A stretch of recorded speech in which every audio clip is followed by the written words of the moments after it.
अनंत कोटि ब्रह्मांड नायक सदगुरुदेव गुरु गणेशनाथ जी के चरणों में कोटि कोटि प्रणाम। और सभी गुरु भक्तों को हर महादेव शंभो शंकर शंभो शंकर। आज कुछ भक्तों के प्रश्न हैं।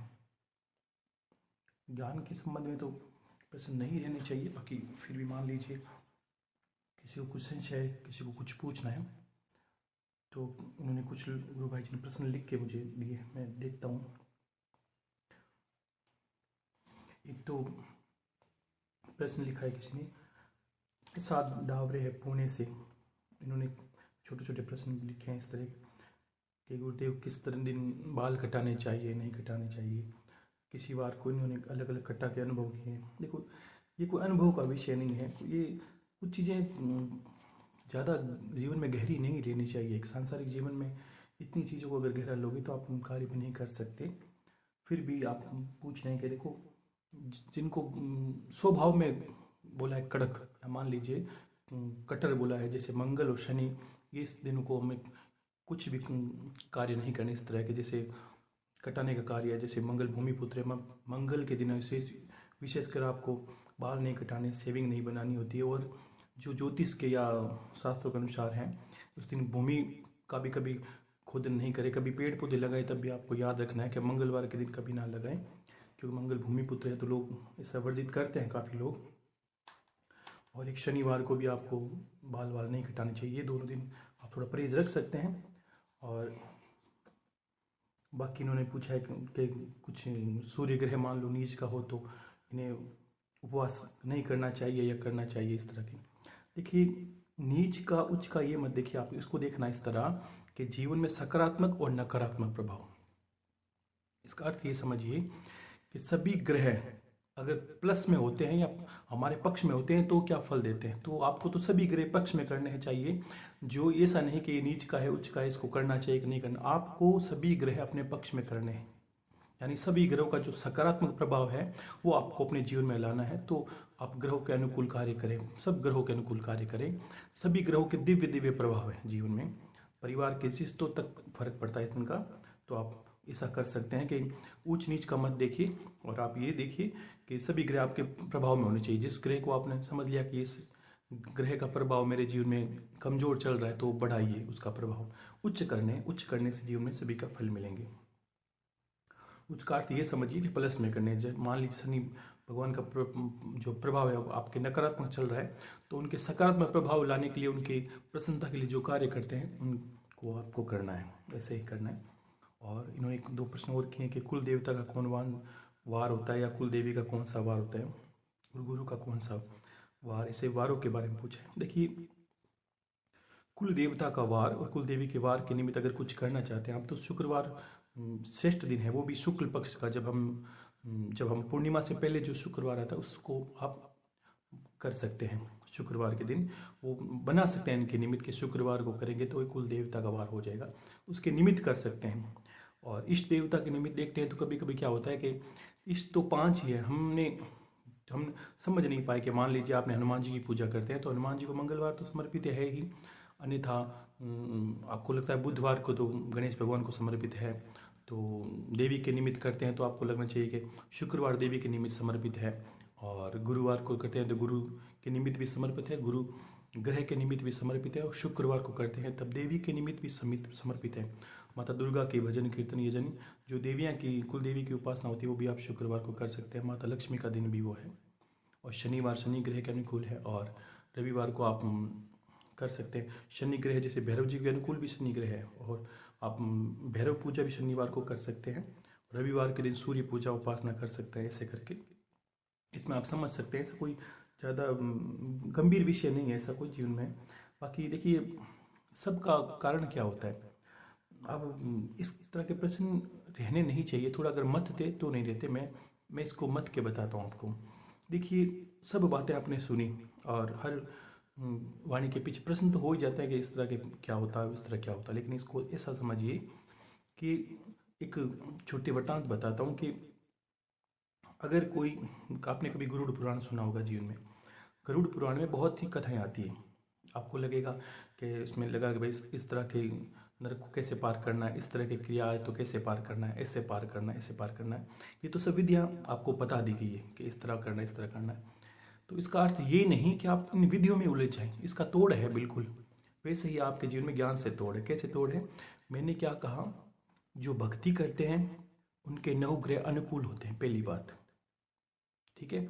और भक्त के अनुकूल बहुत जल्दी हो जाए। मान लीजिए किसी ग्रह का प्रभाव चल रहा है तो आप उस भक्ति करके उस ग्रह के अनुकूल ग्रह को भी आप अनुकूल कर सकते हैं। जो नित्य भक्ति करता है, कुल देवी की उपासना करता है, भैरव जी को आपको विधि बता दी गई है, शेषनाग जी को बता दी गई है। शेषनाग जी को पूजने से आपको पता है क्या, अब राहु केतु जनित, शनि के जनित जो कार्य होते हैं वो काल सर्प दोष में हो जाते हैं। तो भी आप शेषनाग जी की पूजा करते हैं तो इनका दोष नहीं होता जीवन में, और जीवन में सारे बाधाएं दूर होते हैं। जीवन में बाधा को दूर करने का कार्य शेषनाग जी का है। आपका कवच के निमित्त वो कार्य करेंगे आपके घर पर। आपकी उनकी पूजा उपासना से भक्ति कितना आप करते हैं ये आप पे निर्भर करता है। कुछ लोगों ने सुख दुख से संबंधित प्रश्न किए, लेकिन एक बात समझिए, भक्ति करेंगे तो ऐसा कार्य नहीं होंगे। और हम क्या करते हैं कि इसी अवस्था में होते हैं कि दुखी तो हैं ही, और हम सीधे ही प्रश्न करना शुरू कर देते हैं। कार्य तो उस करने को अभी भी लोग कुछ प्रश्न करते हैं कि गुरुदेव अगर बच्चे की शादी हो जाए, ये हो जाए, वो हो जाए तो भक्ति करूं, ये करूं, वो करूं।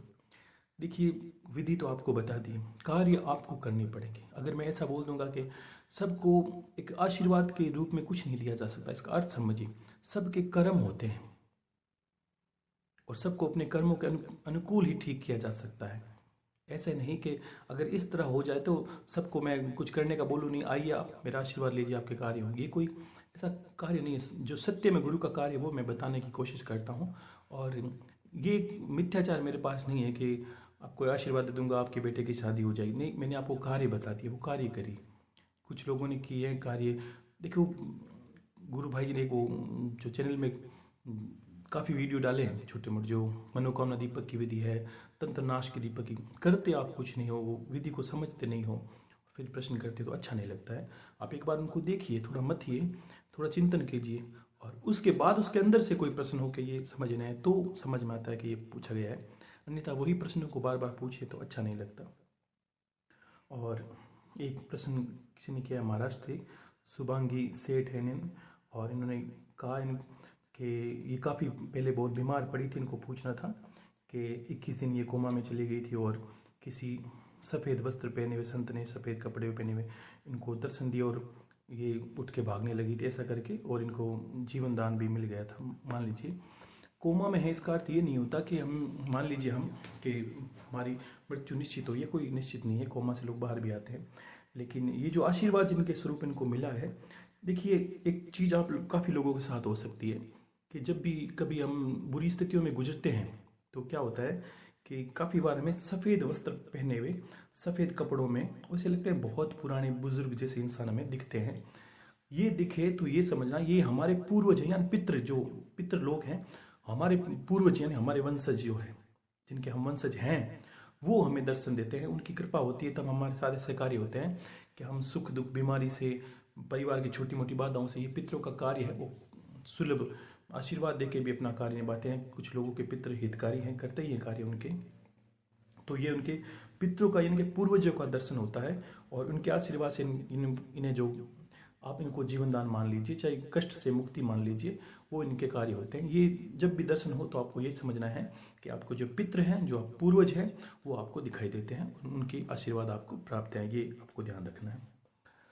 और एक प्रश्न है इनके, राजेश जी दलाल, इनके लड़के ने अमृतवाणी सुनी, और इनका प्रश्न तो काफ़ी बड़ा है, मतलब इन्होंने लिखा होगा कि गुरु भाई जी ने सुना है मुझे कि इनके लड़का पहले अमृतवाणी सुनता नहीं था, और इन्होंने एक दो बार उनको धीरे धीरे धर्म कार्य में डालने की कोशिश की, और अब वो अमृतवाणी भी मन लगा के सुनता है और भक्ति भी करने लगा है।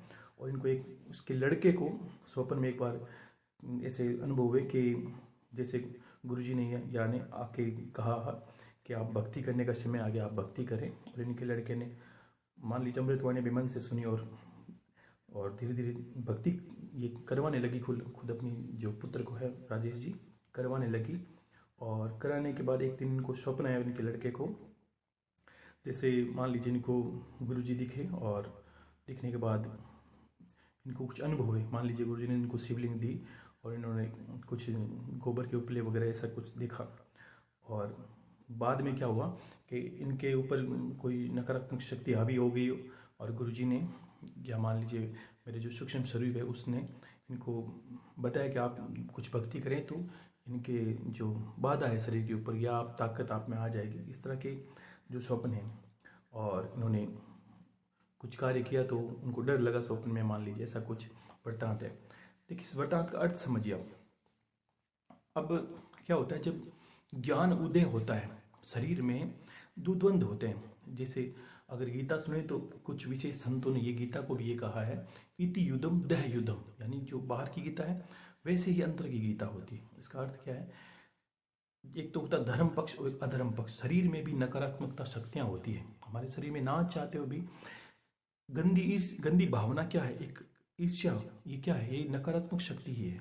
आलस्य क्या है, एक नकारात्मक शक्ति है, जिसको हम ये नहीं कह सकते कोई प्रेत बाधा ऊपर, ये कुछ ऐसा कुछ नहीं। हमारे शरीर में गंदी शक्तियां विराजमान होती है, जो हमारे जिसको गलत कार्य है वो स्वभाव, वो मान लीजिए। और जब गुरु जीवन में उदय होता है गुरु तत्व का, या गुरु की भक्ति हम उदय करते हैं, तो क्या होता है, समर्पण भाव स्वतः पैदा हो जाता है। तो एक दो अमृतवाणी सुनने से इनको प्रीत लगी गुरु के प्रति और इन्होंने मन से सुनी, भावना सुनी। तो क्या जैसे जैसे उनके गुरु तत्व उजागर होगा शरीर के अंदर, तो क्या सबसे पहले अनुभव होंगे तो क्या होता, नकारात्मक शक्ति और सकारात्मक शक्ति में युद्ध होता है। जैसे मंथन करते हैं वैसे ही, जैसे कौरवों और पांडवों में युद्ध होता है, तो वैसे ही जब हम सकारात्मकता की ओर जाते हैं, मैंने क्या कहा था, जब हम ध्यान करते हैं मान लीजिए सामान्य, तो भी क्या होता है कि ध्यान करते वक्त भी हमें आलस्य आता है, गंदे विचार मन में, ये है क्या, यही तो नकारात्मक शक्ति है। और सूक्ष्म शरीर में अनुभव करेंगे तो ये हमें लगेगा जैसे कोई डरावनी चीजें हैं या कोई ऐसा हमें परेशान कर रहा है ऊपर से, ऐसा नहीं है। जब ज्ञान का उदय होता है तब धीरे धीरे शरीर में ये शक्तियां बाहर निकलने लगती हैं। तो स्वप्न का अर्थ यही होता है कि सकारात्मक शक्ति आपको बढ़ावा देना। अगर गुरु का आदेश ऐसा होता है सूक्ष्म शरीर से कि आप भक्ति करिए, इसका अर्थ ये वो नकारात्मक शक्ति आपको अभी हावी है शरीर पर, वो निकलेगी कैसे, या हावी का अर्थ क्या है, हमारे अभी तक शरीर में नेगेटिविटी हमारे शरीर के अंदर है, तो इसको निकलेगी कैसे। भक्ति से पहले क्या होता है कि नहा धो के, यानी अंतर मन से, नहा धो के ऐसे नहीं कि स्नान कर लिए, इसका अर्थ ये है अंतर मन से मलिनताएं सारी चली जाएगी, तब ज्ञान प्राप्त होगा। और उससे पहले जो भक्ति का मार्ग है, जैसे जैसे भक्ति के मार्ग पर अग्रसर होते हैं, ये शक्ति, इसका अर्थ ये समझिए कि हमारी नेगेटिविटी, हमारा सोच जो है वो सकारात्मकता की ओर जाने लगती है और हमें स्वतः ही ज्ञान का अर्थ समझ में आता है। गुरु एक शब्द कहता है, आपको अनंत शब्द समझ में आएंगे कि गुरुदेव का कहने का आशय क्या है, नहीं तो आप सिर्फ वाणी को वाणी समझोगे। अगर मैं 1 घंटे बोलूंगा तो आपको लगेगा बस गुरुदेव 1 घंटा बोले, और मथने वाला पुरुष होगा वो समझ लेगा गुरुदेव ने 1 घंटा नहीं, एक जीवन की पूरी बात बता दी कि इसका सार क्या है। मैंने सारे के सारे मार्ग आपको बताएं, लेकिन कुछ प्रश्न ऐसे भी हो गए कि आत्मज्ञान को बताने के बाद उससे भी निकल के आ गए। मेरी जल्दबाजी थी, मैंने ये बहुत जल्दी आपको बता दिया। नहीं, ये अनुभव का विषय था, मुझे पता था कि इसमें कुछ आपको अनुभव समझ में आने में बहुत दिक्कत आएगी। क्योंकि अभी तक मैंने क्या, आत्मा का विषय कब है, जब शरीर, स्थूल शरीर में अभी तक आपके जो रहेगा तत्व, अहम का भाव रहेगा, तब तक सूक्ष्म में नहीं प्रवेश कर सकते। और कारक, जब तक हम बाहर के कार्य को या जीवन शैली को सुधार नहीं लेते, हमारे जीवन के जो जहाँ हम हैं उसके कारण को, यानी हम जो कर्म से उसको सुधार नहीं लेते, तब तक आत्मज्ञान की प्राप्ति, या चाहे पुस्तकें पढ़ें चाहे कुछ पढ़ें, अनुभव नहीं होता। ये अनुभव का विषय है। मैंने कहा कि अनुभव के विषय होते हैं वो सुनने से प्राप्त नहीं होते। आपको बताया इसलिए गया था कि आप ये थोड़ा समझें कि भाई ऐसा भी रास्ता होता है, ऐसे भी मार्ग मिलते हैं, आत्मज्ञान की ओर अग्रसर होते हैं, तो अनुभव भी जीवन में होते हैं। लेकिन अभी तक सूक्ष्म शरीर के अनुभव आपने किए नहीं, तो आत्मज्ञान तो बहुत दूर की बात है। तो उसको मथना होता है, आपको थोड़ा मथना पड़ेगा धीरे धीरे, और स्वतः ही हो जाता है, ऐसी बात नहीं। एक नियम पर चलने से कभी क्या होता है कि मुख की चातुरता से समझ में नहीं आता, और मुख जो होके समझ में आ जाता है। अगर मुख से ज़्यादा बोलते हैं तब समझ में नहीं आता, और शांत होके सुनते हैं तो धीरे धीरे छोड़ दीजिए सब अपने आप पर। ऐसा नहीं अर्थ के कर्म नहीं करे, कर्म नहीं, कर्म करना है, छोड़ दीजिए। क्या अपने सुख दुख समर्पित करने का अर्थ है कि ईश्वर क्या है, ईश्वर पे छोड़ दिया हमने, हे प्रभु मैं तो बस कार्य कर सकता हूँ, अब इसकी लाभ और हानि आपके हाथों में है, लाभ और हानि गुरुदेव के हाथों में है। ये समर्पण जब तक नहीं आएगा तब तक हमें अंतर्द्वंद चलता रहेगा। हम सुख को भी ठीक करने में लगे हैं, दुख को भी ठीक करने में लगे हैं, हम ठीक करने लगेंगे तो नहीं होता। ये अहम भाव है। हम कार्य करेंगे, ठीक ईश्वर करेंगे, ठीक गुरुदेव की कृपा से होगा। ऐसे आशय रखने से आपका समर्पण बढ़ता है और तब तक आत्मज्ञान ठहर ही नहीं सकता। आप लाखों पुस्तकें संतों ने लिखी है, नहीं, ये संभव नहीं है। और इसी प्रश्नों में एक दो प्रश्न ऐसे भी थे। प्रश्न आपको लगेगा कि एक प्रश्न, एक तो गुरुदेव भाई जी ने 5-7 प्रश्न ऐसे भी बताए कि कुछ ने कहा कि गुरुदेव आत्मज्ञान में अगर से होते हैं तब मंत्रों, आपने बोला मंत्रों को त्यागना पड़ता है और सब चीज़ों को त्याग के आगे बढ़ते हैं। तो बिल्कुल है। वैसे एक है ऐसा प्रश्न, मीनू अग्रवाल है बनारस से, इन्होंने प्रश्न तो अच्छा किया लेकिन एक पुस्तक का कोई फोटो खींच के गुरु भाई जी को भेजा था कि आत्मज्ञान होने पर गुरु का त्याग कर देना चाहिए, ऐसा रामकृष्ण परमहंस ने, रामकृष्ण परमहंस के जो गुरु हैं तोतापुर जी, उन्होंने माता कालिका का उनको सिद्धियां थी उनको त्याग करवाया था। ये सत्य है। देखो, लेकिन आत्मज्ञान बहुत दूर का विषय है पहली बात तो। और लेकिन अब गुरु मंत्र नहीं है। इसका अर्थ ये समझिए कि गुरु को त्यागना अर्थ क्या है? गुरु को आप चिपकना नहीं है। वो तो इसलिए पहले शुरू से बोल दिया गया था। मैंने क्या कहा? गुरु ज्ञान का द्योतक है, गुरु इष्ट के प्रति समर्पित करता है। इष्ट क्या है? जो हमारे आत्मज्ञान का रास्ता उजागर करेंगे, जो हमारे मुक्ति और मोक्ष का उजागर करेंगे। और गुरु मंत्र क्या है? गुरु मंत्र वो जागृति है जो हमारे जीवन में आती है। उस जागृति के बिना, ये समझ लीजिए, उजाले के बिना संभव नहीं है कि आप अंधेरे में देख पाए। तो गुरु मंत्र करते करते आपको स्वतः ही ज्ञान की प्राप्ति हो जाएगी। त्यागना नहीं होता है कि गुरु अलग नहीं है। कुछ लोगों ने ऐसा समझ लिया कि अब इनने जो लिख के भेजा या जो फोटो खींच के भेजा, इसका अर्थ समझना होता है। इन्होंने लिखा है, बताया कि गुरु को त्यागना हो। त्याग का अर्थ नहीं, गुरु को कभी त्यागा नहीं जा सकता, ऐसा नहीं है। आपको गुरु में लीन होना पड़ता है या गुरु को आपके अंदर समाहित करना पड़ता है, वो साथ ही जाता है। इसका अर्थ ये नहीं। गुरु एक मंत्र, एक जागृति है। वो उन्होंने क्या कहा था, अब इनको ये भी समझना होता है। इन्होंने तोतापुर जी काली माता की सिद्धियां या काली माता के जो इनकी जो सिद्धियां थी या काली माता के जो इष्टा थे इनके, माता रामकृष्ण परमहंस की, उनका त्याग करवाया था। ये नहीं कहा कि मेरा भी त्याग है। इसका अर्थ ये नहीं होता गुरु कोई साथ नहीं है। काली माता की सिद्धियां तो उन्होंने जीवन में, उनके जीवन में आ गई थी, धारण कर ली थी। और गुरु क्या? गुरु एक जागृति है। वो तो शिष्य को पिता की बात ही होता है। वो हमेशा चाहता है, पिता क्या चाहता है? अगर पिता डॉक्टर होगा तो हमेशा चाहेगा पुत्र कलेक्टर बने, ये उनकी सोच होती है। तो फिर इसमें क्या होता है? त्यागा नहीं, स्वतः ही आत्मज्ञान के रास्ते पर अगर से होते हैं तो आपको ये अनुभव होता है कि मैं और गुरु अलग नहीं है। ये मतलब आप समझिए कि बहुत बहुत पेचीदा विषय है और इसको शब्दों में बखान करने से पहले पात्रता देखनी पड़ती है कि आपके प्रश्न से मुझे पता चल जाता है कि आपको कहाँ तक अनुभव है, कितनी पुस्तकें आपने अध्ययन की है। पुस्तकों से नहीं होता, अनुभव का विषय अलग होगा। अनुभव का आएगा तब मुझे समझ में आ जाएगा आपका अनुभव है। मुझे कुछ शब्द कहने पड़ेंगे, आज कुछ शब्दों में भी बहुत सारा अर्थ निकाल लोगे, ऐसा अर्थ होता है। तो आत्मज्ञान का अर्थ क्या होता है कि अब आप ये समझोगे कि सारी सृष्टि मुझ में है और मैं सृष्टि के अंदर हूं। त्याग किसका करोगे आप? इसका अर्थ ये होता है कि सारी सृष्टि के अंदर मैं हूं और सारी सृष्टि मुझ में है। मैं किसी का नहीं हूं और सारी सृष्टि मुझ में नहीं है।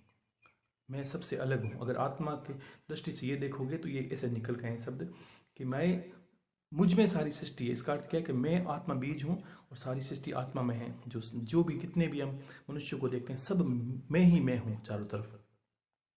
तब क्या विकार, कितने, अगर ऐसा कोई इंसान सोचे तो कितने विकार खत्म होते हैं। राग द्वेष, क्यों, किससे राग करेगा? द्वेष किससे करेगा? क्यों, सब वही तो वो है। सामने वाला जिसको आप गुरु मानते हो, जिसको इष्ट मानते हो, आत्मज्ञान, यहां तक पहुंचने के बाद संत क्या कहते हैं? उनका अनुभव, उनकी वाणी तो बंद हो जाती है और जब वो बोलते हैं तो इतना ही बोलते हैं, हम ब्रह्मास्मि शिवो हूं। ये क्या है? मैं ही ब्रह्म हूं, मैं ही शिव हूं। ये क्या है कि उसको पता लगने लगता है। तब तक आत्मज्ञान नहीं ठहरता। आप तो मेरे बताने की जल्दबाजी से आप बहुत जल्दी आगे चले गए।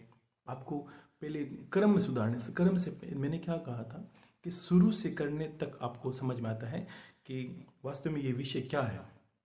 समय लगता है बहुत। एक जीवन में अगर आत्मा के दिग्दर्शन हो जाए आपको, तो ये समझना मैंने क्या कहा था, अनंतों में बहुत कम। और जब गुरु की अनंत कृपा होती है तब आपको इस रास्ते पर अग्रसर होना पड़ता है, या गुरु की कृपा से ही आप यहाँ पहुँच सकते हो, अन्यथा संभव नहीं है एक सामान्य पुरुष के लिए कि वो आत्मज्ञान प्राप्त करे। क्योंकि अभी तक ज्ञान का विषय इतना ही होता है कि वो साधना कैसे करें, वो सिद्धि कैसे करें, वो क्योंकि जैसा माहौल है चारों तरफ वैसे ही माहौल के अंदर हम खुद ही आ गए हैं। और ज्ञान भी हमारी तरफ चारों तरफ इसी तरह भरा पड़ा है, किताबों में, पुस्तकों में, अनुभव के बिना बताए कौन। तो आपको धीरे धीरे समझ में आ जाएगा आत्मज्ञान में। ये आपको मैं और भी कुछ प्रश्न है जो विशेष वो आपको अगले जो अमृतवाणी कहूँगा उसमें समझ में आ जाएंगे। पहले आपको प्रश्नों को जो मेरे समझ में है, जितना मैंने समझा है प्रश्नों को आपको, उसको मैं बता देता हूँ। तो इनके लड़के का प्रश्न समझ गए होंगे। इनको शरीर में क्या होता है कि जब ये सकारात्मकता बढ़ती है तो स्वतः ही नेगेटिविटी खत्म होने लगती है, यानी हमारी जो सोच है इष्ट के प्रति, गुरु के प्रति और ज़्यादा अग्रसर होती है, धीरे धीरे बढ़ जाती है। ये अमृतवाणी का क्या है, जब गुरु के प्रति समर्पित होते हैं तो 4-5 सुनने के बाद आपको अपने आप ही, आप नहीं कहोगे, स्वतः ही आपका मन करेगा और सुन लूँ और सुन लूँ और सुन लूँ। ये क्या है कि ये स्वतः ही समर्पण जागृत हो जाता है धीरे धीरे। इसलिए मैंने कहा था आप शुरू से सुने और मत है एक बार सारी बातों को। और एक प्रश्न रखा है, राज गौतम MP से हैं। इन्होंने कहा इनको माता के स्वप्न में दर्शन हुए थे कुलदेवी के, और इन्होंने स्वप्न में देखा छत पर उनके जो है माता नृत्य करने लगी थी और त्रिशूल, नीले रंग की त्रिशूल सी बनी थी जहाँ से माता ने इनके घर पे मतलब प्रकट हुई वहाँ से। और उस वक्त गुरुजी ने इनके कानों में कुछ कहा। ये इनकी कुल देवी के दर्शन हैं और लाल वस्त्र इनके पहने हुए थे कुल देवी के। देखो ये आपकी भक्ति है कि माता के प्रति, तो आपके कुल देवी के दर्शन तो होना ही शुभता का रास्ता है कि आप किस तरह अपने रास्ते पर चले हो। कि जिस संसार में हम हैं, जिस परिवार में हम हैं, सबसे पहले क्या होता है कुल, यानी हम किस कुल में हैं, वहाँ से देवताओं की अगर तुष्टि पुष्टि ना हो और उनके प्रति हमारा समर्पण नहीं हो तो आगे कोई इंसान, आप कैसे सोच सकते हैं कोई माता पिता के प्रति समर्पित नहीं है, गुरु के प्रति समर्पित नहीं है, तो ईश्वर उसको अपने शरण में छोड़िए, उसको रहने नहीं देता। वो ज्ञान के अंधकार में ही चले जाते हैं, जहाँ उनका गढ़ा गढ़ा अपना अलग ज्ञान होता है, वो खुद ही अंधकार में चले जाते हैं। ये तो माता कृपा है कि आपको दर्शन हुए और मेरा आशीर्वाद है। और गुरुजी ने इनके कानों में कुछ कहा, ऐसा इनको अनुभव हुआ। और मेरा आशीर्वाद राज गौतम जी कि माता की कृपा आप पे हो और सब आप गुरु भक्ति का प्रमाण है और माता की भक्ति भी आपकी सार्थक है, इसलिए आपको आशीर्वाद दर्शन रूप में दर्शन हो गए। खुश रहिए।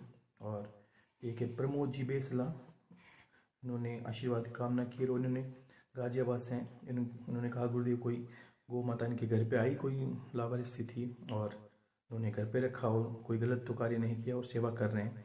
देखिए गौ माता की सेवा भला कैसे गलत हो सकती है, इतना ही समझ लीजिए कि एक इंसान, अगर मैं बोलूं कि 33 कोटि देवताओं को भोग लगाना है, 33 कोटि देवताओं को भोग लगाना है, तो आप सक्षम नहीं हो और कोई भी जल्दी से सक्षम नहीं है और ना उनकी विधि को जानता है, तो आपको क्या लगेगा, एक गौ माता में 33 कोटि देवता निवास करते हैं।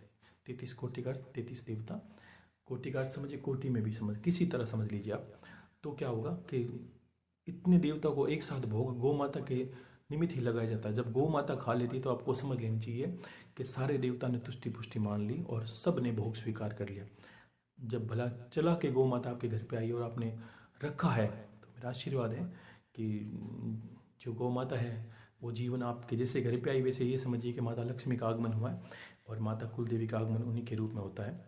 आप उनकी सेवा पूजा करिए और मेरा आशीर्वाद है कि आपका जीवन दिन दिन तरक्की पे जाए और आपको भक्ति और जो शक्ति है वो प्राप्त हो और संसार में जो भी आपकी आवश्यकताएं वो सारी पूरी हो, ऐसा मेरा आशीर्वाद है प्रमोद जी बेसला को।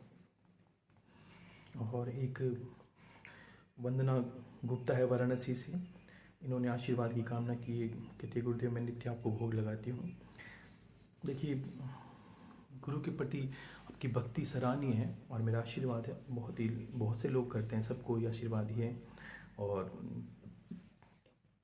एक है सुलोचना देवी जी, इन्होंने भी आशीर्वाद की कामना की है। मैं सुलोचना देवी जी को आशीर्वाद देता हूँ कि ये भक्ति करें और भक्ति करती तो हैं सभी।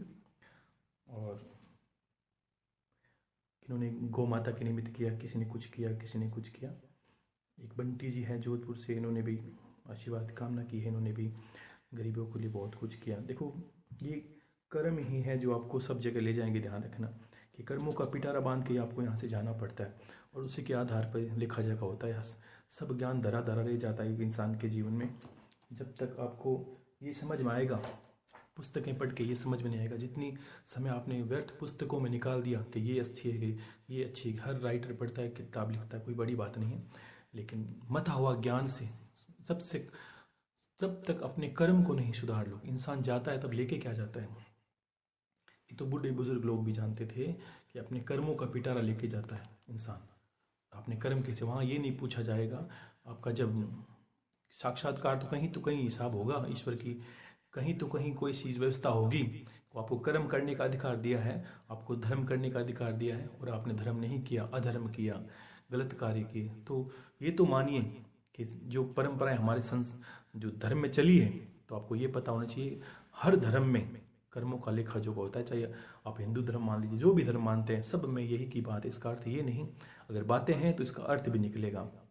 अगर कर्म है तो इसका, अगर सत्य में किसी बात का उत्तर का, जो प्रश्न का उत्तर होता है और उसका, तो वैसे ही क्या होता है कि हम कर्म करते हैं, उस कर्मों का नतीजा भी हमें भुगतना पड़ता है।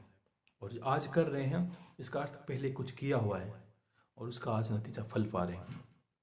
यही होता है कि किसी ने, एक दो ने प्रश्न ऐसे किया, गुरुदेव मैंने जीवन में अच्छे अच्छे कार्य की और तो भी मुझे, देखो ये आज का विषय है कि आप अच्छे कर्म कर रहे हैं। अगर मैं ये बोलूं कि मैंने आज बगीचे में, आश्रम में पौधे लगा दिए कोई अच्छे अच्छे, और मैं तो कब से पानी डाल रहा हूँ, लेकिन कब से डाल रहा हूँ, आज से, कल से, 2 दिन से, आज लगाया है ना, तो इसकी छाया में बैठने में मुझे समय लगेगा अभी तक, उस समय का इंतज़ार करने पड़ेगा। और नहीं लगाओगे तो क्या होगा कि आज की बात ही आगे भी आप इसी धूप में रहोगे, उस पौधे की छाया नहीं प्राप्त कर सकते।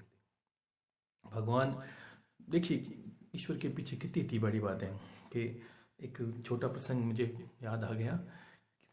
कर्म से भगवान कैसे बंधे। भगवान राम ने कर्म नहीं त्यागा था, बिना चमत्कार के अपना जीवन जिया। भगवान श्री कृष्ण ने कर्म नहीं त्यागा अपना, और हर विधि में, किस तरह पढ़ते हो पता नहीं पुस्तक, आप ये समझिए कि हर विधि में यही बोला कि तुम्हें कर्म करना है। मनुष्य, बाकी जानवर भोग्या योनियां इसलिए भोग रहे हैं, कर्म नहीं कर सकते। मनुष्य ही कर्म कर सकता है, और मनुष्य योनि में आके आपने कर्म नहीं किए। भगवान को पाने के भी कर्म है, लेकिन इसको पाने का रास्ता जो कर्म योग से है, जो भक्ति योग से है, वो दूसरे मार्गों में बड़ा पेचीदा, हर कोई नहीं जा सकता। अगर मैं बोलूँ कि आपको हठ योग करना है, आपको अष्टांग योग करना है, मैं समझता हूं कि हर किसी के लिए संभव नहीं है, और ना ऐसी व्यवस्था है, ना ऐसी जगह मिलेगी जाने के लिए, ना इतना आपको कोई समय दे सकता है कि आप अकेले आओगे, आपके मोक्ष के लिए एक फिक्स समय दे दिया जाएगा, आप 24 घंटे बैठो किसी के पास जाइए, मान लीजिए, कोई नहीं देगा। इतनी कमजोरियों को देख के भी तो सब जगह क्या होता है, सेंटर खुल गए कि योगा के सेंटर हैं, आपको ये सिखाने के सेंटर हैं, आपको ये सिखाने के सेंटर, क्योंकि दुनिया ने क्या किया, आपकी कमजोरियों को पकड़ लिया कि आप धर्म के प्रति कमजोर हो, आपको कोई बताने वाला नहीं, आपको जगाने वाला नहीं, तो क्या उन्होंने आपकी कमजोर नस को पकड़ा और उसी आधार पर नए नए सेंटर खोल दिए। हम सेंटर में जाते हैं, अब सोचिए ईश्वर को प्राप्त करने का कोई सेंटर थोड़ी होगा। कभी सोच सकते हैं क्या, ऐसा कल्पना भी कर सकते हैं कि आपको भगवान को प्राप्त करने का कोई सेंटर या कोई जगह हो सकती है। सब ने कर्म किए। एक प्रसंग था जब बाबा रामदेव जी के बारे में, कि जब उन्होंने के जीवन में बहुत पर्चे हुए, तो एक जो पर्चा उसमें था, जब मक्का मदीना से 5 पीर आए बाबा का परीक्षा लेने के लिए, उन्होंने देखा जो हिंदुओं के जो है लोग, उनको धर्म की ज्ञान की बातें बता रहे हैं और मुसलमानों को भी बता रहे हैं, ऐसे कौन है हमारे धर्म को भ्रष्ट कर रहे हैं, ऐसा सोच के परीक्षा लेने के लिए आए। तब क्या हुआ कि जब वो पोखरण की धरती पर आए मान लीजिए, तो उस वक्त बाबा क्या हुए थे, घोड़े को चला रहे थे। उस वक्त गायें वगैरह कम थी थोड़ी सी, तो उस साइड में दोहरों का माहौल है, तो वहाँ पर क्या हुआ कि बकरियाँ भी चराते हैं, और घोड़ा था उनके पास में। तो उन्होंने, देखो कर्म कर रहे हैं, ऐसा नहीं कि ईश्वर बन के बैठे हैं कहीं पर, कह नहीं मैं तो अपने काम कर रहा हूँ। ननकड़ा श्री राम देव सेवा करे निष्काम, और छोटे छोटे हाथों से करे बड़ा बड़ा काम।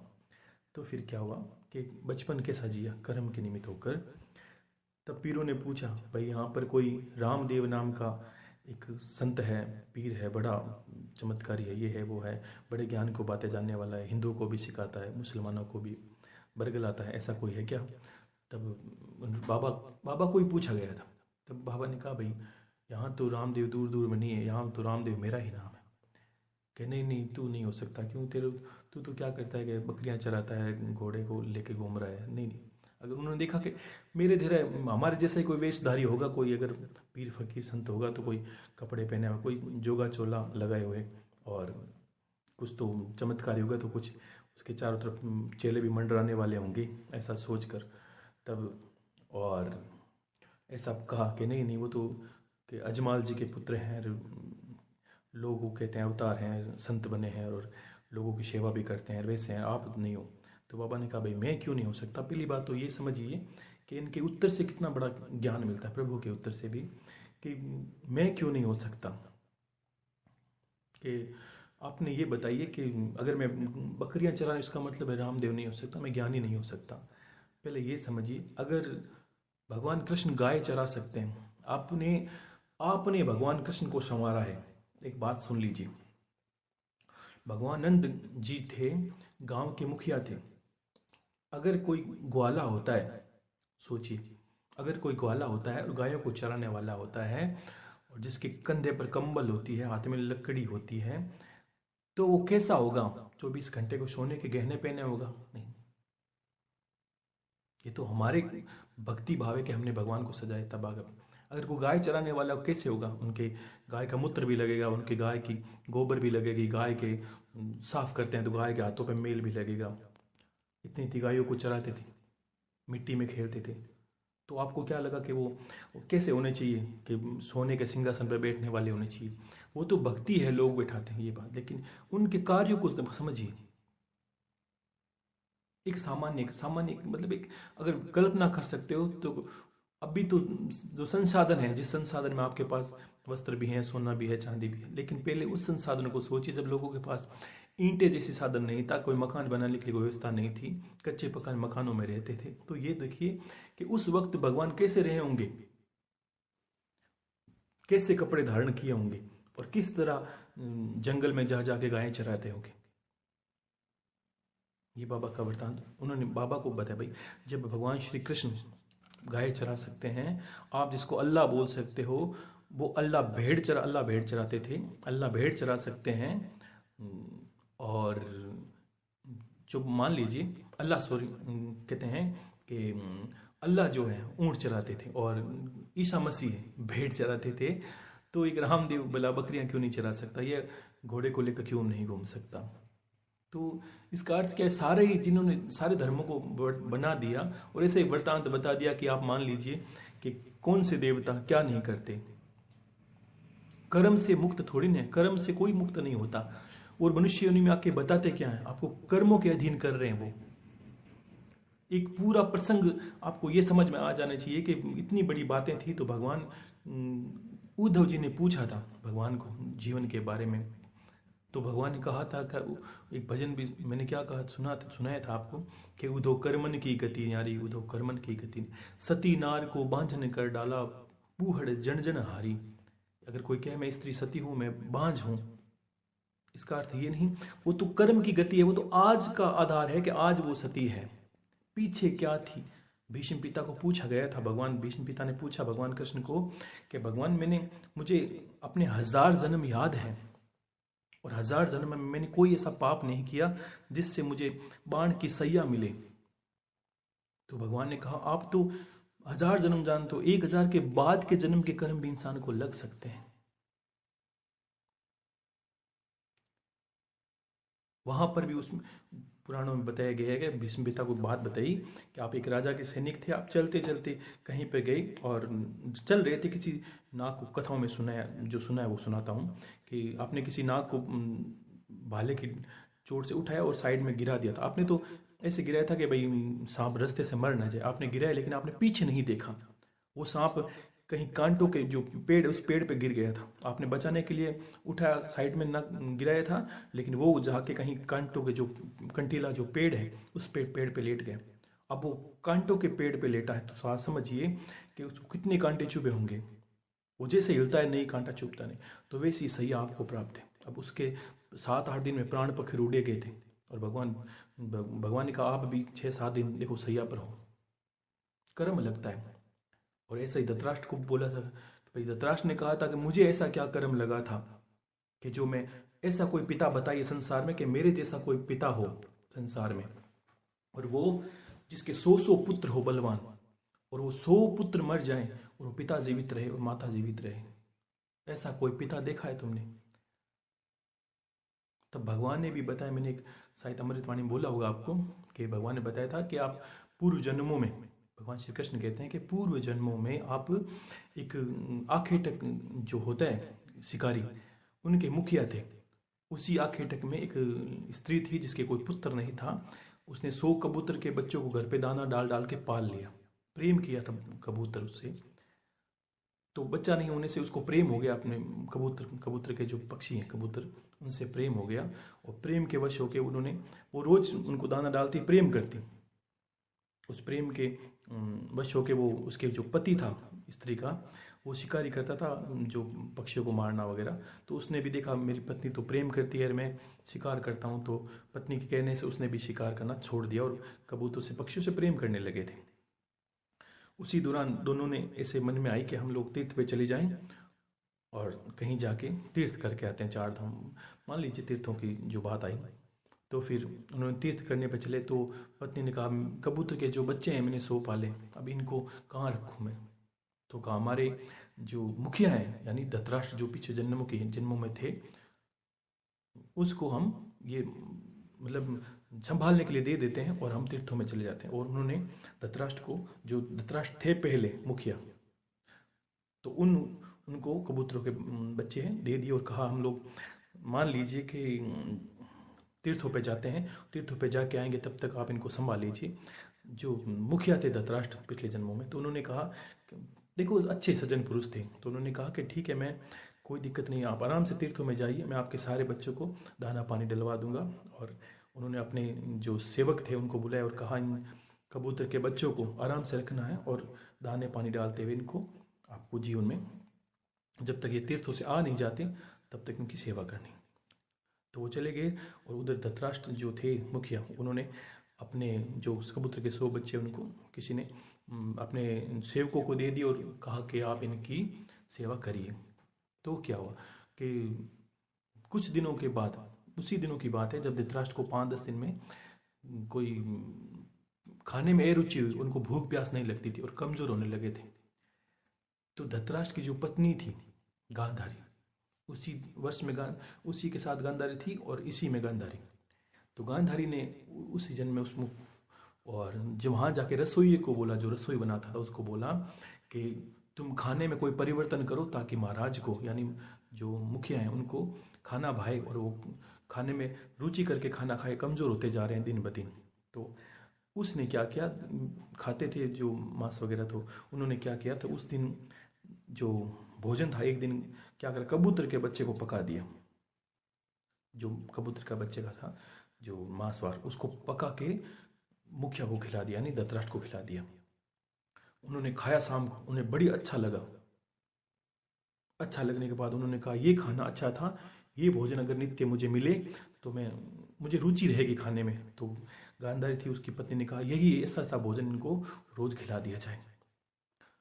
तो क्या हुआ, अब गलती कहाँ थी उनकी? गलती ये थी कि उन्होंने ये नहीं पूछा कि ये आज क्या खा लाया, मतलब खाने में आप लाए क्या हो। और उन्होंने बिना सोचे समझे ये आदेश कर दिया कि ठीक है ये रोज खाना आना चाहिए। तो उसने जो रसोई था उसे पता नहीं था, उसने धीरे धीरे सारे कबूतर के बच्चों को, उसे पता नहीं कि उस स्त्री कबूतर है, और ना धृतराष्ट्र को पता था कि ये लेके क्या आ रहा है और किसके बच्चे लेके आ रहा है। तो उसने करते करते सारे 100 बच्चे कबूतर के खा लिए और गांधारी उसको खिलाती खिलाती क्या हुआ कि 100 बच्चे जब पूरे हो गए, तब कुछ दिन रुक के वो उसी दिनों में वो आए थे पति पत्नी, जिस स्त्री के वो कबूतर के पाले हुए थे बच्चे। वो आई और तीर्थों से आके खुश हुई और महाराज से मिली, यानी मुखिया से मिली। और मिलने के बाद उसने कहा कि हम तीर्थों से आ गए हैं, आप जल्दी से मेरे कबूतर के बच्चे 100 दे दीजिए, मैं बड़ी व्याकुल हूँ, मैंने काफ़ी दिनों से उनको याद किया है। और तीर्थों को हम जाके आ गए। तो मुखिया ने आदेश किया कि इसके जो बच्चे हैं कबूतर के वो लेके आइए। वो लाने गया, तब जहाँ रखे हुए थे वहाँ पता किया तो वहाँ थे नहीं। तो वहाँ पता किया भाई यहाँ से कबूतर के बच्चे किसने उठाए, तो पता चला रसोई ने उठा लिए। तो रसोई को पूछा तो उसने कहा मैंने तो महाराज को 100 के 100 बच्चे खिला दिए। और उस जो स्त्री थी जिसने पाले थे उसके पैरों से जमीन खिसक गई। और उसके श्राप से उसने क्या कहा था कि मैंने इनको बच्चा समझ के पाला था और तूने खा लिए, तुम्हें पता नहीं था, लेकिन इतने तुम दुर्बुद्धि, इतने अंधे कैसे हो सकते हो कि कोई चीज खाओ ये और ये भी नहीं पूछो कि ये है क्या। कोई इंसान पसंद आता है ये तो पूछता है ये खाना क्या बना है, ये कौन सी वस्तु है, ये कौन सा व्यंजन है। आपने पूछा नहीं, 100 के 100 बच्चे खा लिए। मैं श्राप देती हूँ कि जीवन में आपको ऐसा दुख भोगना पड़े कि आपके 100 के 100 बच्चे आपके आंखों के सामने मरे, लेकिन आंखों के सामने क्यों नहीं? आंखों के सामने इसलिए वरदान दिया था, श्राप दिया था कि मैं पास में नहीं थी, यानी तुम पास में, धृतराष्ट्र गांधारी पास में नहीं थे जब कौरव मरे थे। तो कहा तुम्हें भी अंधों की भांति देखना पड़ेगा, सुनना पड़ेगा कि तुम्हारे सारे बच्चे खत्म हो गए। और यही श्राप के वश होकर हमें जो धृतराष्ट्र और गांधारी का जीवन तुम्हें जीना पड़ा। यानी ये देखिए कि कर्म की कितनी प्रधानता, और ईश्वर कर्म के अधीन है, वो परिवर्तन नहीं कर सकता। परिवर्तन करता तो भगवान कृष्ण के पुत्र खुद सांब थे जो अत्याचारी हो गए थे और उनकी वजह से पूरी द्वारका का नाश हो गया। क्यों? कि जितने भी आपको पिता पुत्र परिवार दिख रहे हैं सबका कर्म है। अब हम क्या करते हैं, मान लीजिए मैं अच्छे रास्ते पर अग्रसर हूँ, भक्ति करता हूँ, गुरुदेव की पूजा करता हूँ, महादेव की सेवा करता हूँ, जैसा मेरा जीवन है जीता हूँ, लेकिन परिवार का कोई सदस्य नहीं जीता हूँ तो मैं चाहूँ कि वो भी जिए, ये संभव नहीं है। भाग्य उदय गुरु भक्ति और इष्ट की सेवा, हम जो जिस कार्य पर आप हो रास्ते पर, ये संभव नहीं है। आपको पता होना चाहिए कि आप उठ के गाय को रोटी डालते हो और अगल बगल वाले, मान लीजिए कोई ऐसे भी पड़ोसी होंगे जो 12 बजे उठते हैं, गाय नहीं, घर के गाय हो तो भी भूखे मर रही, ऐसी स्थिति भी, ऐसे लोग भी हैं संसार में। यानी रोटी तो है, आटा भी है और सब कुछ है, गाय भी है, लेकिन क्या, जब तक जीवन में पुण्यों का उदय नहीं होता तब तक आपके हाथों से अच्छा कर्म नहीं हो सकता। भक्ति भूल जाइए, इष्ट की भक्ति दूर है। इष्ट देखता क्या है, आपको ये पता होना चाहिए कि कहीं जाते हैं तो हर जगह कर्म को देखा जाता है, आप कर्म कैसे करते हो। इष्ट दर्शन, ये आप बोलते हैं ना इष्ट के दर्शन, मंत्रों के इतना आप नहीं कर सकते कि मंत्रों से दर्शन, जो छोटे मोटे अनुभव के अलावा प्राप्त कुछ नहीं होता। जो आपका परीक्षा किसको बोलते हैं, भगवान हर जगह देखते हैं कि इनका जो भक्त है वो मंत्र कर रहा है या और भी कुछ कार्य कर रहा है। इतना विस्तार से बताएं आपको, उसको समझना है कि कर्मों के अधीन जीवन है आपका, और कर्म करने के लिए मनुष्य योनि मिली है, अन्यथा बाकी मनुष्य योनि कर्म योनि है, बाकी योनियां भोग्य योनियां भोग रही है सब। चाहे वो देव योनि क्या, देव योनि सत्कर्मों को भोग रही है, और अधोगति योनियां हैं वो क्या कर रही है, वो हमारे दुष्कर्मों को भोग रही है। और किस योनि में कर्म करते हैं कि वो मनुष्य योनि। पुस्तक पढ़ने से, 4 किताबें सीखने से, 4 मंत्र करने से नहीं, ये आता कब है, ज्ञान सब कुछ होता है। गुरु वो ही बात है, जैसे स्कूल में कोई पढ़ता है, पुस्तकें तो बाजार में पढ़ी है, लेकिन आपको पढ़ाई करने के लिए शुरू से गुरुकुल में या स्कूल में जाना पड़ता है। वहां से गुरु की डांट फटकार खाते हैं, चोट खाते हैं, गुरु से सीखते हैं। कितने डर लगता है, अगर गुरु मारता ही नहीं है, गुरु कहता नहीं है, तो कोई इंसान थोड़ी सीख सकता है। और आज आप देखिएगा, आप पढ़े लिखे और अनपढ़ को देखिए, आप कितनी मूड बातें करेगा, वो जल्दी से समझ में नहीं आएगा। क्यों? कि उसने पाठशाला का मुख नहीं देखा है। क्यों? कि उसका खुद का गढ़ा गढ़ाया ज्ञान है उसके मस्तिष्क में। पुस्तक तो बाजार में है, आज भी पढ़ी है, लेकिन लाके नहीं पढ़ सकता। क्यों? गुरु के शरण में नहीं गया, कभी स्कूल नहीं गया, पाठशाला नहीं गया। तो ये तो ज्ञान है, ये संभव कैसे हो सकता है? ज्ञान समझिए कि आपको बताते वक्त ही मुझे बहुत अंदर में विचार करना पड़ता है कि किस तरह विस्तार से कहूं कि आपको जल्दी से समझ में आ जाए। कितना आपके प्रश्न को बढ़ा चढ़ा के बोलूँगा तो आपको आपके मस्तिष्क में ठहरे। लेकिन आपको बस ये करना है समर्पण भाव। समर्पण का अर्थ क्या कि थोड़ा मथना है और थोड़ा गुरु के ज्ञान पर विश्वास करना है।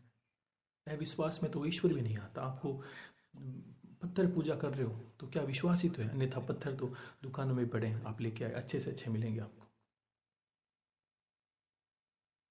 आपको श्रद्धा और विश्वास के साथ रास्ते पर अग्रसर होना है। गुरु कर्म के बाद कर्म के जाता है और गुरु के बताने पर कर्म जो आप कर रहे हो, आपको क्या लगता है आप धर्म कर रहे हो तो धर्म मेरे निमित्त कर रहे हो, इसका अर्थ ये थोड़ी होता कि ये धर्म गुरु को लग गया। धर्म नहीं लगता। आपका ये से भी दूर होना चाहिए कि आप जो धर्म करते हो, जैसे आप गुरु के निमित्त करते हो, आपका अहम खत्म होता है कि देन हार कोई और है, बेजत जो दिन रहन, लोग भरम हमरो करे तासो नीचे नैन। क्योंकि आपको ये लग जाता है कि भगवान मेरे पास तो था, दे दिया, अब गुरु के निमित्त है, अगर वो सही है गलत है मुझे पता नहीं। इसका मतलब आपका ईश्वर में और धर्म में और गुरु में तीनों जगह आपका जो पुण्य संचित चला गया। और इसमें क्या होता है, आपको क्या फल मिला? आपको फल ये मिला कि आप अहम खंडित हो जाता है। नहीं तो हर चीज़ के पीछे लगता है मैं करता हूँ गुरुदेव, मैं ये करता हूँ, मैं आपके करता हूँ। मैं नहीं करना, आप ही करते हो, आप ही करवाते हो। अन्यथा आप तो पहले कर सकते थे, लेकिन पहले कर सकते थे तो कुछ लोग बोलते हैं गुरुदेव मैंने शुरू से करने से मान्य नहीं है कि गुरु बिना माला फेरता और गुरु बिना देता दान, गुरु बिना सब निष्फल गया और बूझो वेद पुराण। कि गुरु नहीं है तब आपका धर्म भी मान्य नहीं, इसलिए मान्य नहीं है। उदाहरण देके ये समझिए आप कि इस पुस्तक स्कूल में बाहर पढ़िए जो बाजार में, लेकिन स्कूल नहीं जाओगे तो आपको डिग्री कोई नहीं देगा कि आपकी पुस्तक पढ़ के घर बैठे रहो, आपको कुछ नहीं मिलने वाला। यही होता है कि गुरु बिना कुछ भी कार्य करे मान्य नहीं है, और गुरु के होने के बाद आप जो कर रहे हैं वो अनंत गुना फलदायी हो जाता है। वो घूम के आता है।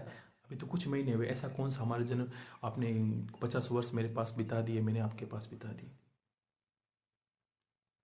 एक वर्ष में 4-6 महीने इंसान तो का लिखना ना सीखे। आप ये समझिए आप क्या सीखने की कोशिश कर रहे हैं, सीखेंगे धीरे धीरे सब हो जाएगा। तो आशीर्वाद है सभी को, और प्रश्न कर सकते हैं, करिए। और भी आपको बताऊंगा आत्मज्ञान में विस्तार में, आपको धीरे धीरे समझना है, हो जाएंगे, कोई बड़ी बात नहीं। लेकिन कुछ लोगों ने दुखी बहुत है और सब ने कहा गुरुदेव दुखी है। देखो आत्मज्ञान की बात करने वाले तो दुखी हो नहीं सकते, कि उनको तो ये लगता है कि आत्मा का अर्थ है कि शरीर से कोई संबंध ही नहीं है, ना शरीर का कोई रिश्ता, ना शरीर का कोई नाता, ना शरीर का सुख सुख है, ना शरीर का दुख दुख है।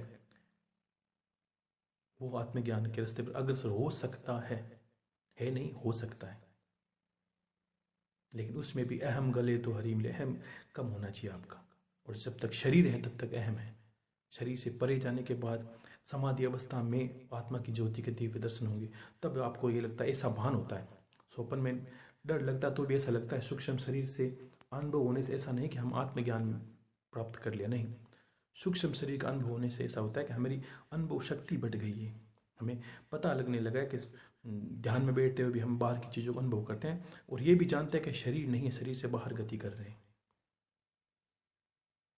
कहाँ से शुरू करें, मतलब बहुत लंबा चौड़ा है, लेकिन जो करने वाले वो जल्दी समझ आएंगे। जो कार्य कर रहे हैं तो से धर्म कर्म भी कर रहे हैं, तो देखो हमारे और आपके बीच में क्या है, ज्ञान। और ज्ञान है क्या?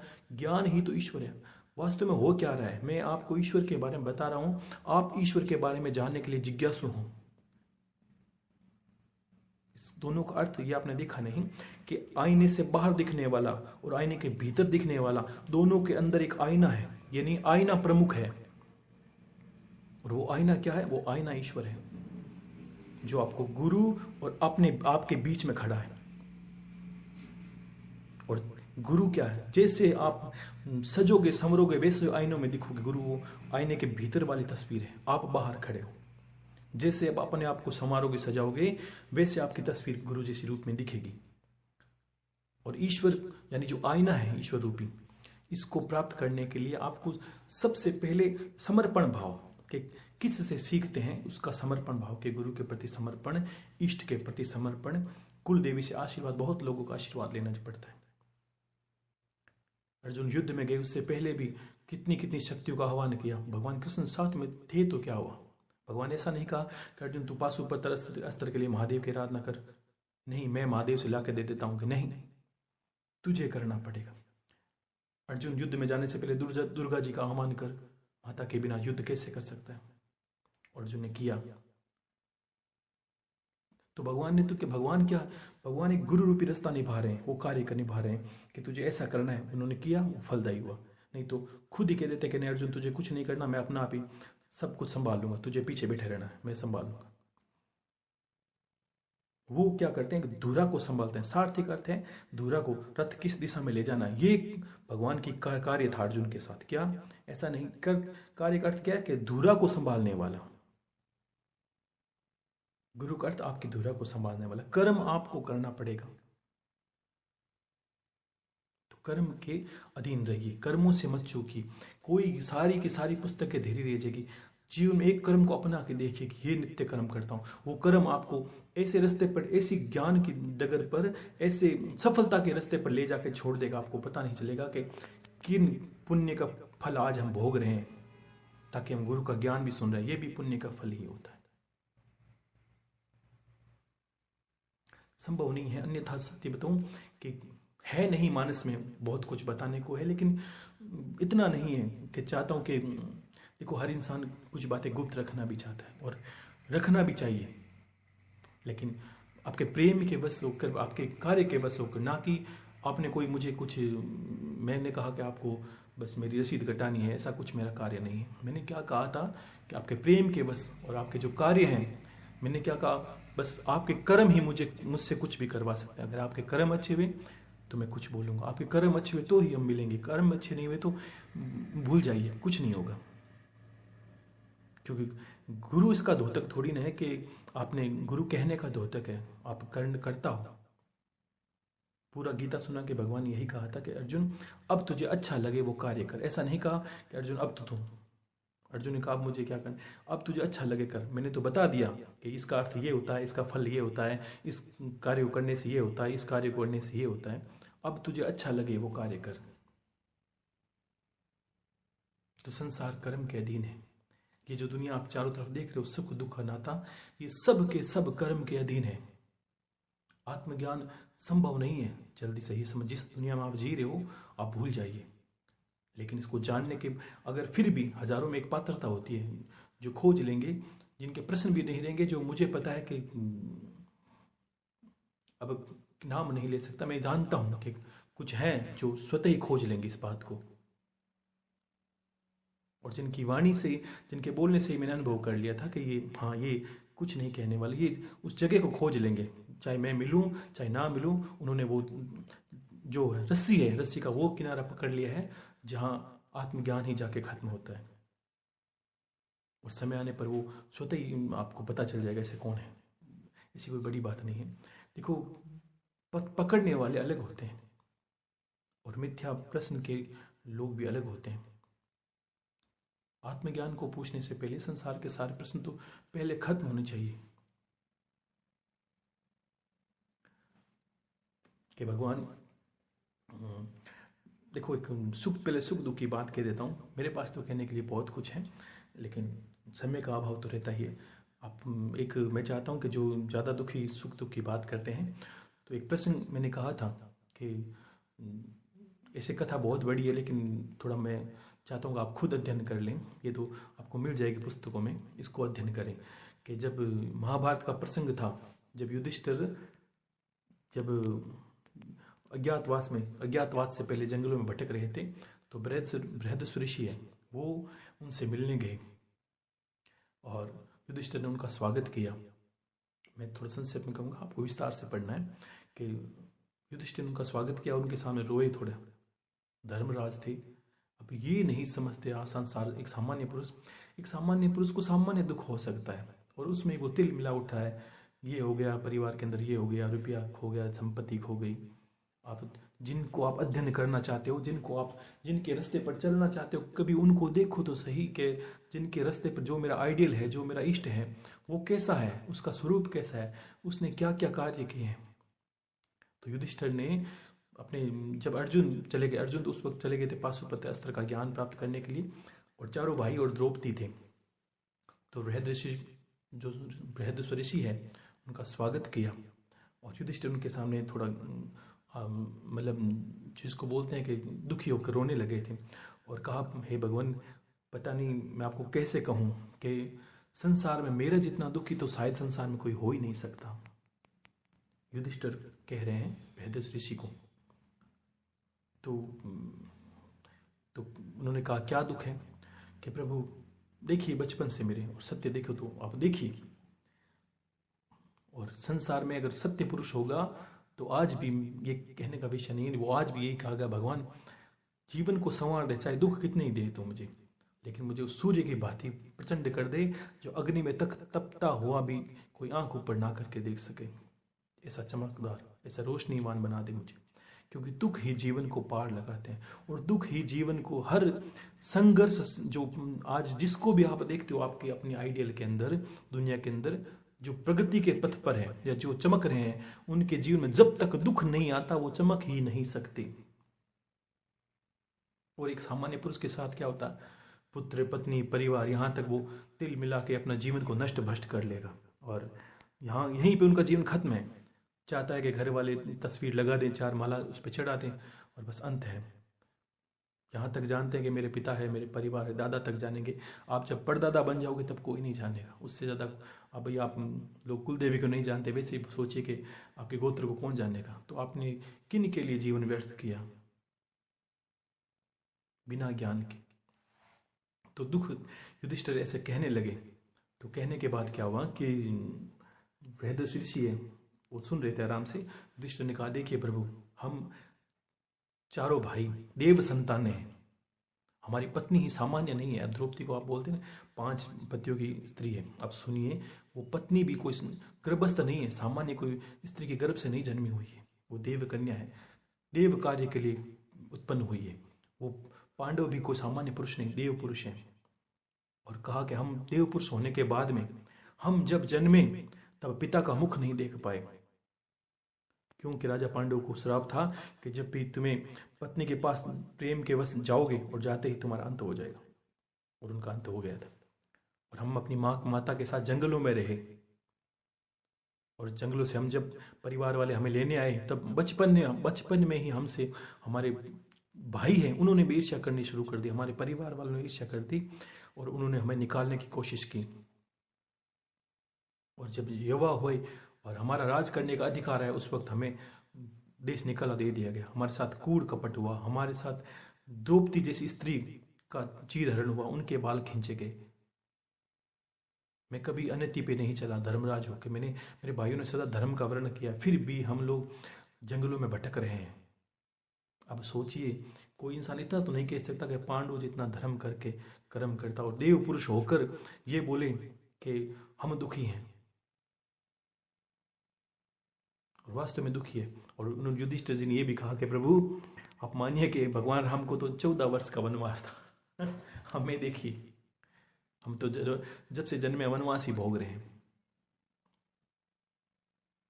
तब बृहदस्व ऋषि ने कहा, क्या युधिष्ठिर, तुम इतने धर्म के ज्ञाता हो कि तुम ये बात कैसे कह सकते हो कि जो धर्म पे चलता है सदा उसको दुख, लेकिन दुख आता कितने हैं, उसको ऐसी चमक बनाने के लिए या उसको ऐसा चमकाने के लिए। मैंने क्या कहा था, लोहे को कोई आग पे नहीं चढ़ाता और सोने को हमेशा आग सहन करनी पड़ती है, क्योंकि तो वो सोना है, अंत में उसको जाके कहीं श्रृंगार का कारण बनना है। लोहे को किसने श्रृंगार का कारण बनाया? किसी ने देखा कि लोहे की जो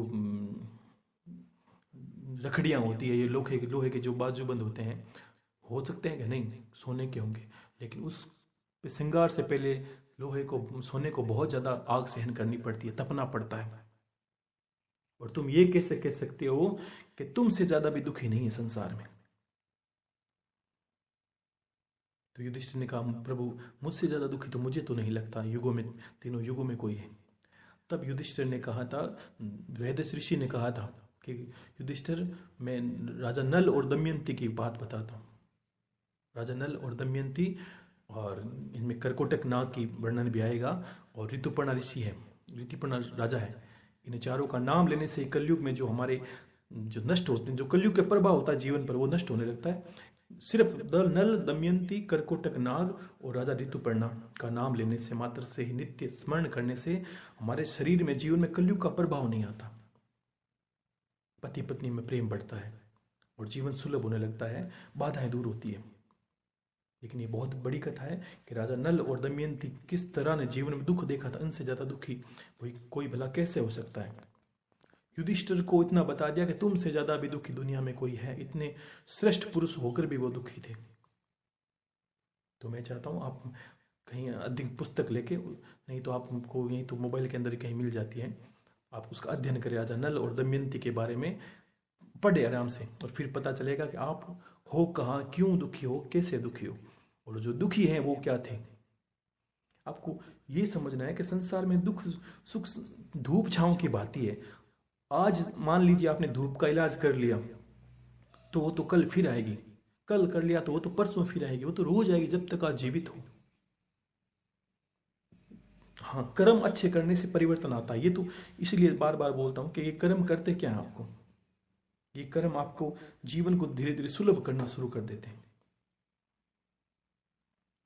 तो आशीर्वाद है सभी को, जब समय मिलेगा तो आगे मैं एक अमृतवाणी कहूंगा जिसमें फिर आपको आत्मज्ञान और के बारे में बताऊंगा, राजा जनक के बारे में कि किस तरह हो के भी आत्मज्ञानी थे। तो फिर आशीर्वाद है, खुश रहिए।